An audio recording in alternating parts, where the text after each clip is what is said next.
All right, guys, welcome back to the ALGS channel. Hope you guys are all doing well and having a great day so far. Plenty to dive into and plenty to discuss in today's video, with many topics ranging from ImperialHal, talking about some teams not being good and would not have placed well at all at the ALGS if they were not using a certain drug, and then also some team changes with their new drop zones and some teams relocating of where they're currently dropping out on the map. This could mean for some future contest as well, with some other big teams out there, and of course some updated roster drama that I want to make mention of as well. Make sure to like the video, subscribe to the channel if you guys are new. As always, I want to stay up to date all things Apex Legends esports related. And without further ado, let's go ahead and jump right into this one. First thing that I wanted to mention here, you guys know MPS Madness has been trolling so much lately, saying I've joined Luminosity, I've joined CLG, I've joined this, I've joined that, I joined FaZe last night, he even said. So this guy's been trolling a whole heck of a lot when it comes to their esports teams. Now, these guys honestly deserve a spot. I'm not going to lie. I would not be surprised if these guys got picked up by a pretty big organization pretty soon, because they've been playing very well, I think, in the Pro League, playing very well in the oversight tournaments,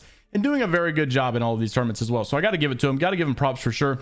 He posted yesterday and basically just said, amidst all the roster changes and drama, MPS will permanently be relocating to Fragment East for all future Apex tournaments. I think previously he said they had been landing at the tree and coming out with terrible loots and bad rotations, and yet despite all of this, they've been doing pretty good. Now, we did have a post down here talking about the removal of streamer building and maybe a beacon as well. However, I do want to make mention, like, the latest on this, the gameplay has now been leaked out and shown. The streamer building is going to be there. However, there will be a change coming to Fragment at some point, and it looks like it might be in the middle of the season. So yes, right off the rip of the season 16, it will still be there. There will be no change to it yet, but it will be changing in the near future. So look out for that. All of this stuff could honestly make some teams make some different changes regarding their drop zones and where they want to land. Also want to make mention of this. I told you guys yesterday there was a deleted tweet that I could not find coming from JMeyels, and the roster drama with JMeyels. The basic fact of this was that there was an issue with Zane, I believe. Zane's the one who got the double 1v3s on main stage, and people were freaking out. He was popping off, and everybody was kind of rooting for him. Well, it looks like the update to all of this was that basically Zane is going to be leaving. He's looking for a new team and should be joining E6, so we hear. Now, I showed you guys this tweet yesterday, basically their third player of it, just saying don't trust anyone. But this was the original tweet that he had made, saying JMeyels is now looking for a new third for all future tournaments and must be a fragger. Don't ask me what happened, making it kind of seem like he got screwed over. And then this is whenever he deleted this tweet very shortly after, because everyone right here in the comments even saying, did anybody get a screenshot here? Homie deleted that tweet so quick, I wanted to see G Dolphin's reply. And even people were, responding to him saying, not you saying this after what you did to G Dolphin. So just kind of crazy to see, but that has been deleted at this point. And I think the latest on this, if I check his account, I haven't seen much come out very recently. It's just basically been saying I'm playing pubs, playing ranked. So I think he just kind of ignored all of this stuff. All the backlash has been ignored, and we'll just have to see what their change is going to be. But as of now, Zane is set to go to E6, and JMeyels is looking for a new third, and it looks like he's just trying to, I guess, deflect all of that drama that is going on behind the scenes. Also wanted to make mention of this. You guys have known that basically, actually, let's play this clip first. So this was a little bit of a drama at ALGS. I saw this from Noob Hunter's channel, and I thought this was crazy because TSM ImperialHal was actually calling out some teams for their performance being based on a drug that they were using. And obviously you guys know that this is Adderall. Now, Adderall has actually been banned in a certain amount of gaming events in the past, and even a lot of sporting events anyways. So I was kind of surprised that I don't really know how the whole esports scene works. I know back in the day, Call of Duty had a big issue with it, and I believe like everybody stopped using it back then because of like everybody getting called out for it. I don't know if it's like, ALGS just doesn't care, or if it's not allowed, but yet people were doing it like sneakingly. I'm not really sure. I just know that it's very frowned upon for a lot of people to be doing it during gaming events. And then, ImperialHal even kind of blamed some of their performance based off that, saying that they would not be good at all. Take a look at this clip of what ImperialHal had to say about it. I'm just going to make a statement regarding the Adderall. There's a lot of players that if they didn't have, use Adderall, they would be out of the game.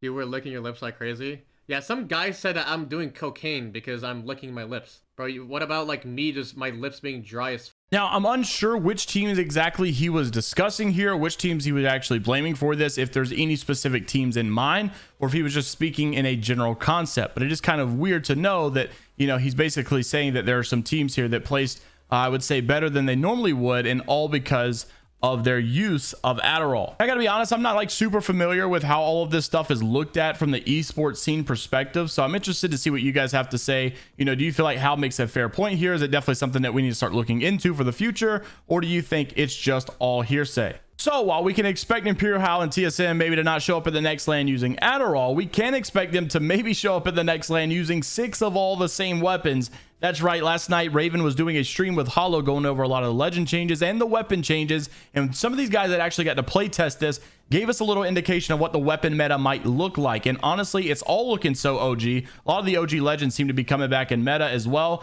And also, I saw this picture right here. I'm gonna talk about my main channel, but Lifeline and Octane look to be like the main concept, the main banners back here, and all these OG legends seem to be coming back in the forefront of this. And I like that, considering there's no new legend in this game in this season. I think it's going to be really good. But they were also talking about how Seer maybe not be that broken, or maybe not you know, be that nerfed, and it might be good after all.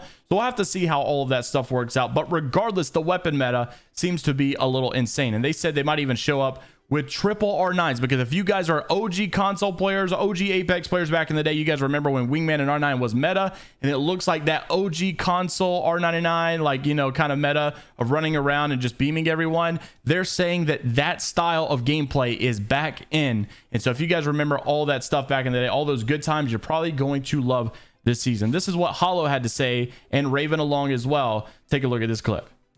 All of the OG controller R9 warlords are like frothing at the mouth right now. Yeah.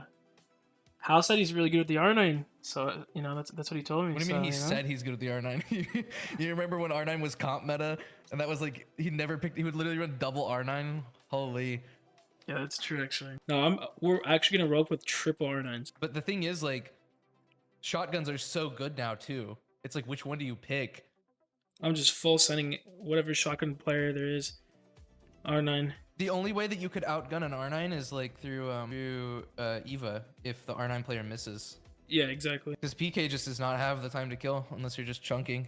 Yeah. And basically they blamed all of this because they increased the R99 damage by 1, and even though it might not seem that big of a deal, that actually means that like because the RPM is so high, it basically makes the DPS go up that much higher as well. Because even though it's like you know, 1 damage per bullet, it's like an additional 18 damage per second or so, however long the R99 takes to fully empty out a clip, I'm not sure. But basically it adds a lot of DPS to the gun as well, so it's definitely worth mentioning. Also, final thing I wanted to mention here, this was kind of like to see where the entire community was with the rank system. Albert Lely made this post 20 hours ago, got 18,000 votes almost, just trying to see something. What rank system did you guys think was all better? And I'm genuinely I wanted the casuals input on this as well, and 83% of people said ranked reloaded season 13 was the peak and was the best it's been, and then 17% said the current system was the best.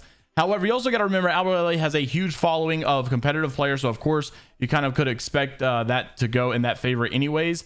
But I did kind of want to see some of the casual responses here, but it seems like for the most part there wasn't too much, and I think it's because of a lot of his fan base here is obviously going to be a lot of the more competitive side of things, and of course they're going to prefer the season 13 meta as well. But also, one of the developers said that he liked ranked reloaded season 13, but just basically said there's some other things that needed to be worked on beforehand, and honestly maybe one day we could go back to this. They've already confirmed that they're going to be making some rank changes throughout the year, and we'll see how all of that goes down. I'm interested to see what you guys have to say down in the comment section below about all the topics that we mentioned in today's video. Make sure to like the video and subscribe to the channel if you guys want to stay up to date all things ALGS related, and I'll see you guys in the next one. Take care of yourselves, and until next time, I'll see you later, Gators.